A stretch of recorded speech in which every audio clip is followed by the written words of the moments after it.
তো আজকে আমার শরীরটা একটু খারাপ ছিল, আর ছেলে করেছে কি, ও আমাকে না জানিয়ে খাবার নিতে চলে গেছে হোটেল থেকে। তা যাই হোক, ও তখন লাস্টে ফোন করলে একটা খাবার নিয়ে এসছে, কারণ আমি এদিকে বাড়িতেও রান্না করে ফেলেছি। বাড়িতে রান্না করেছি এই যে কাটা মাছের ঝোল আর পটল লতি আলু দিয়ে ভাজা। এবার আর একটা পদ করতাম, কিন্তু যখন শুনলাম যে ও খাবার নিয়ে আসছে আর একটা পদ করলাম না। তো হোটেলে কি খাবার নিয়ে এসছে দেখি। খাবারের সাথে কিন্তু পাঁপড় ভাজা ছিল, আগে পাঁপড় ভাজাটাই দেখিয়ে নিলাম।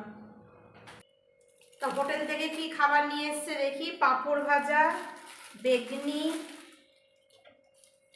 পেঁয়াজ, লেবু, লাল শাক, এখানে রয়েছে ভাত। এরা ভাতটা প্রচুর দেয়। এখানে রয়েছে মুসুর ডাল। এই হোটেলটাই খুব ভালো রান্না করে। সাথে নিয়ে এসছে বাবা খাসির মাংস।